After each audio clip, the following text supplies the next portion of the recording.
Question number 12 तक कर चुके हैं हम लोग। अभी कौन क्वेश्चन करेंगे? 13 नंबर, है ना। 13 नंबर क्वेश्चन करेंगे। बहुत ही सिंपल है। 13 नंबर क्वेश्चन में क्या कहता है बनाने के लिए? कहता है रियलाइजेशन अकाउंट बनाने के लिए।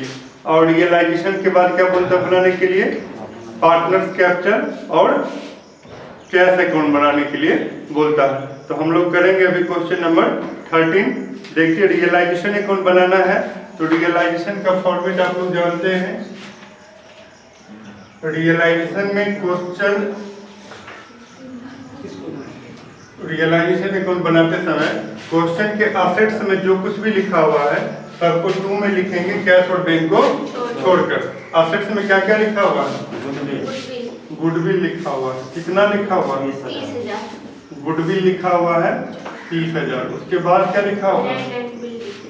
Land and building 80,000। कितना लिखा हुआ? 80,000। उसके बाद क्या लिखा हुआ? Plant and machinery 56,000। उसके बाद क्या लिखा हुआ? मोटर कार कितना? 54,000। उसके बाद डेटर कितना है? 48,000। उसके बाद कुछ नहीं लिखा हो। ये लिख दिए क्वेश्चन के असेट्स में। अब क्या करना है? क्वेश्चन के लायबिलिटी को देखना है। लायबिलिटी में जो लिखा हुआ है उसको किधर लिख देना है? बाय में। किसको छोड़कर? पार्टनर्स कैपिटल, पार्टनर्स लोन और जनरल रिजर्व को छोड़कर। क्या लिखा हुआ? क्रेडिटर्स कितना है? 50,000 लिख दिए और कुछ लिखा हुआ नहीं है। अब क्वेश्चन के नीचे पढ़ना शुरू करेंगे और वर्किंग नोट करेंगे। क्या करेंगे? वर्किंग। देखिए, क्वेश्चन के नीचे में क्या लिखा हुआ? सबसे पहले क्या लिखा हुआ है? पढ़िए भाई। लिखा हुआ है कि गुडविल से कितना मिला है? 20,000। गुडविल से कितना मिला है? 20,000। उसके बाद क्या लिखा हुआ? लैंड एंड बिल्डिंग से 1,00,000। लैंड एंड बिल्डिंग से बहुत पैसा मिल गया है। कितना मिल गया है? 1,00,000 रुपया।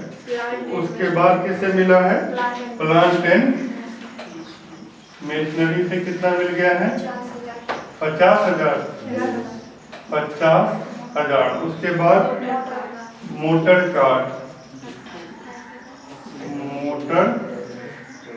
से कितना मिल गया? 28,000। उसके बाद और लिखा हुआ देनदार से पुस्तकीय मूल्य का 50%। डेटर से कितना मिला है? 50%। देखो, डेटर कितना का है? डेटर है 48,000 का। कितना का डेटर है? 48,000 का। उससे कितना परसेंट मिला है?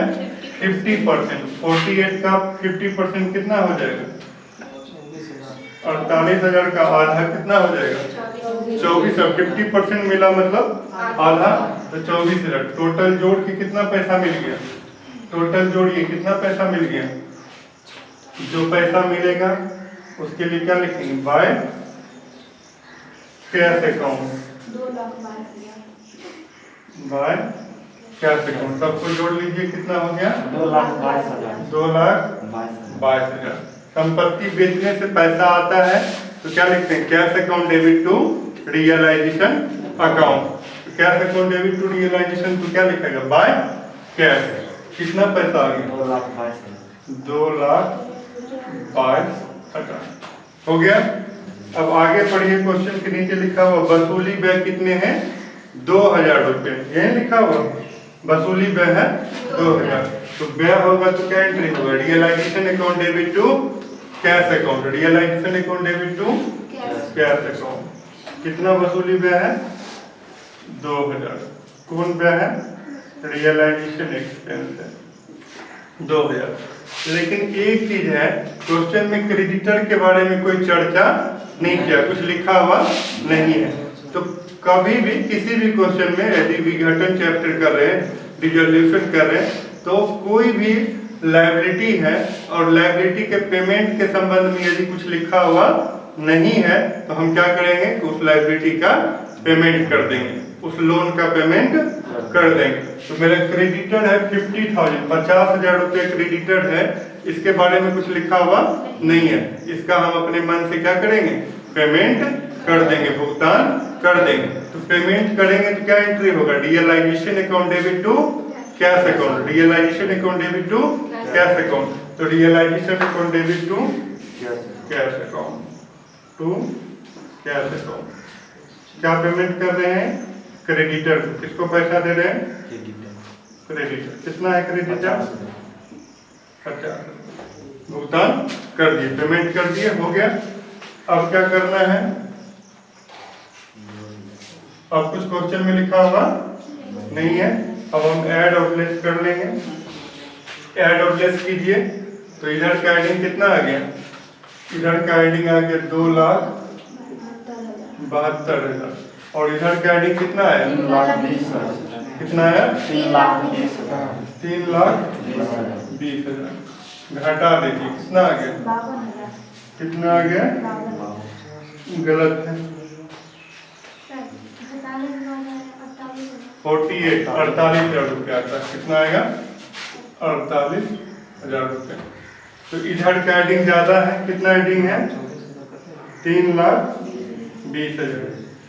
इधर भी जबरदस्ती लिख देंगे 3,20,000, जबकि इधर का है कितना, 2,72,000 कम है। कितना कम है, 48,000 कम है। 48 का नीचे क्या लिखेंगे, बाय पार्टनर कैपिटल।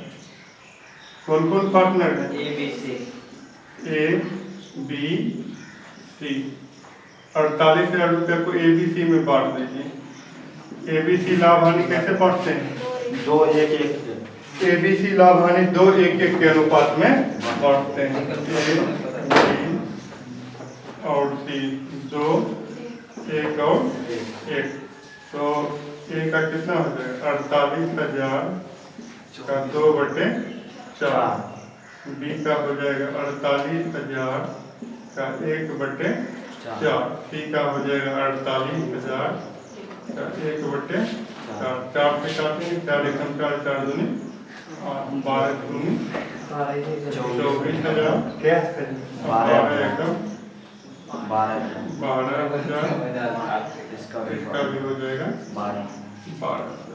तो हो गया ए का 24,000, अब बी का 12,000, सी का 12,000। ये आपका कौन अकाउंट बन गया, रियलाइजेशन अकाउंट बन गया। रियलाइजेशन अकाउंट बनाने के बाद कौन अकाउंट बनाएंगे, पार्टनर्स कैपिटल अकाउंट। कौन अकाउंट बनाएंगे, पार्टनर्स कैपिटल अकाउंट। तो देखिए पार्टनर्स कैपिटल अकाउंट बनाते हैं, इसको मिटा देते हैं और यहीं पे बना देते हैं पार्टनर्स कैपिटल अकाउंट।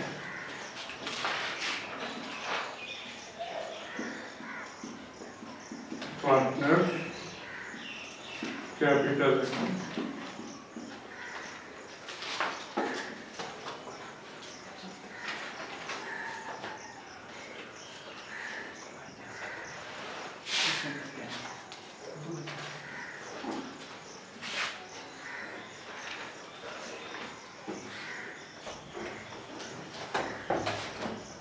तीन पार्टनर हैं, ए बी सी। जनसंख्या ज्यादा है ना, ए बी सी। जनसंख्या ज्यादा, स्वाभाविक बात की जगह कम मिलेगा। तो सबसे पहले क्या लिखेंगे, पूंजी लिखेंगे, कैपिटल लिखेंगे। सबसे पहले कैपिटल लिखेंगे, पूंजी लिखेंगे। पूंजी में क्या होगा, बैलेंस बीडी। ए का कैपिटल कितना है, क्वेश्चन के लाइब्रेरी में चेक करो। ए का कैपिटल है 80,000। अब बी का कैपिटल कितना है, 80,000। सी का कैपिटल कितना है, 60,000। सबसे पहले कैपिटल लिख लिए। कैपिटल लिखने के बाद क्या करेंगे, यदि 2 में ए बी होगा तो किधर जाएगा, बाय में। 2 में ए बी है, नहीं है, अब बाय में भी होगा किधर आएगा? टू में। तो बाय में है तो किधर लिखेंगे? टू में। कहाँ से आया है? रियलाइजेशन से। कहाँ से आया है? रियलाइजेशन से। ए में कितना लिखा हुआ? 24,000। बी में कितना लिखा हुआ? 12,000। सी में कितना लिखा हुआ? 12। उसके बाद ए बी कहीं है? ए बी सी और कहीं पे नहीं। तो मतलब हिसाब बन गया है। ए का कितना है? 80,000। बी का और सी का 60,000। वही चीज यहाँ भी लिख देंगे। ए का, अब बी का 80 का 60,000। यहाँ क्या लिखेंगे? क्वेश्चन के सेट में कैश लिखा हुआ है तो कैश लिखेंगे। ए का पूंजी 80,000 था लेकिन ए का लॉस हो गया 24,000। 80,000 में 24,000 घटा कितना बचा? 56,000 मिलेगा। बी का था 80,000, 12,000 लॉस हो गया 68,000। कितना मिलेगा? 68,000। सी का 60,000 था, 12,000 लॉस 48,000। सी को मिलेगा 48,000। यह हो गया कैपिटल अकाउंट। अब क्या बना लेंगे? Cash account. इसको मिटा देते हैं।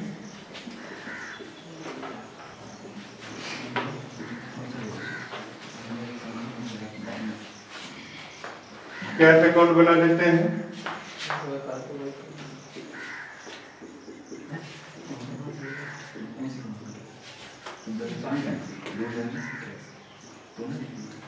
कैश अकाउंट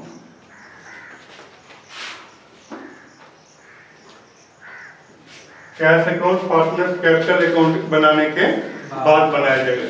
यानी कि आप लोग भी पहले बना लीजिएगा या बीच में बना दीजिएगा। कैपिटल अकाउंट बनाने के बाद कैश अकाउंट बनाया जाता है।